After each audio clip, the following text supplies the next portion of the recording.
When we move from domestic affairs and cast our eyes abroad, we see an equally sorry chapter in the record of the present administration. A Soviet combat brigade trains in Cuba just 90 miles from our shores. A Soviet army of invasion occupies Afghanistan, further threatening our vital interests in the Middle East. America's defense strength is at its lowest ebb in a generation, while the Soviet Union is vastly outspending us in both strategic and conventional arms. Our European allies, looking nervously at the growing menace from the East, turn to us for leadership and fail to find it.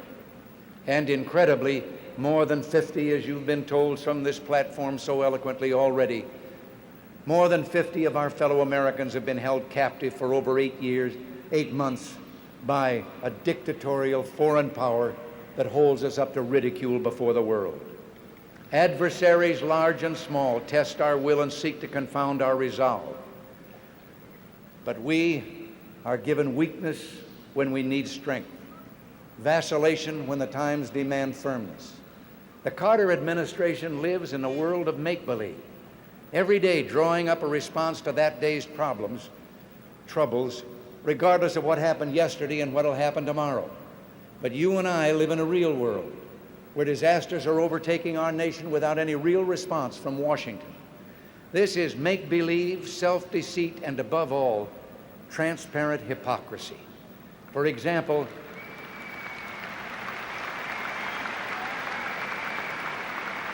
Mr.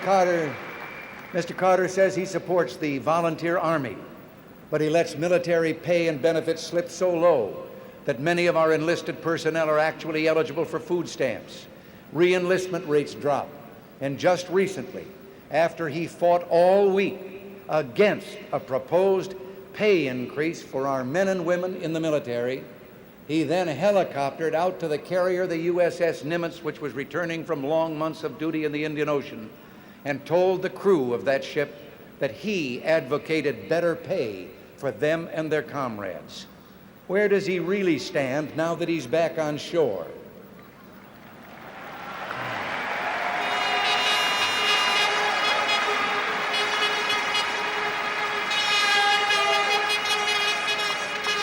Well, I'll tell you where I stand. I do not favor a peacetime draft or registration, but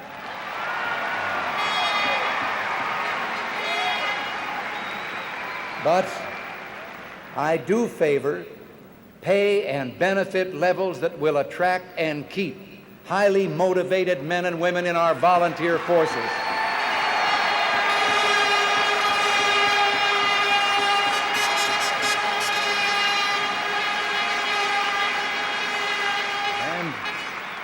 And back them up with an active reserve, trained and ready for instant call in case of emergency. You know, there may be a sailor at the helm of the ship of state, but the ship has no rudder.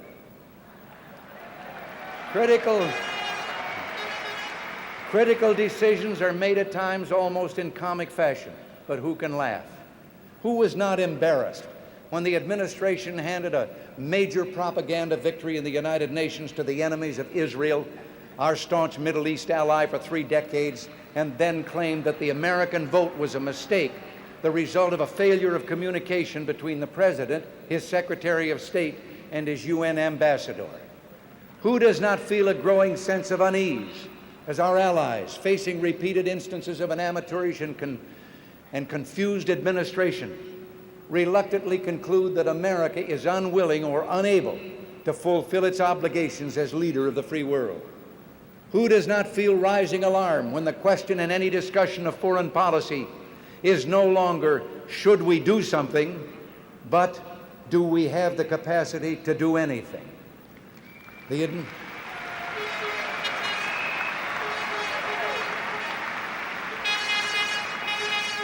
administration which has brought us to this state is seeking your endorsement for 4 more years of weakness, indecision, mediocrity, and incompetence.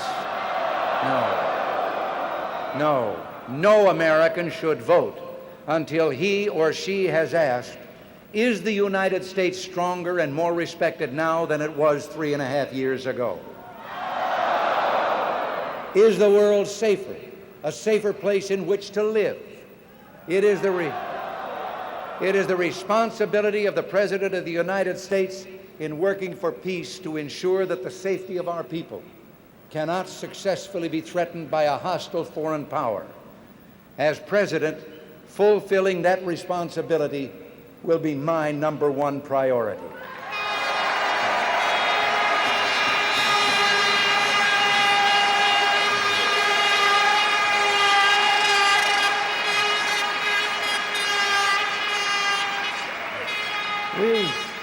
We're not a warlike people, quite the opposite. We always seek to live in peace. We resort to force infrequently and with great reluctance, and only after we've determined that it's absolutely necessary. We are awed, and rightly so, by the forces of destruction at loose in the world in this nuclear era. But neither can we be naive or foolish. 4 times in my lifetime, America has gone to war, bleeding the lives of its young men into the sands of island beachheads, the fields of Europe, and the jungles and rice paddies of Asia. We know only too well that war comes not when the forces of freedom are strong. It is when they are weak that tyrants are tempted. We simply cannot learn these lessons the hard way again without risking our destruction.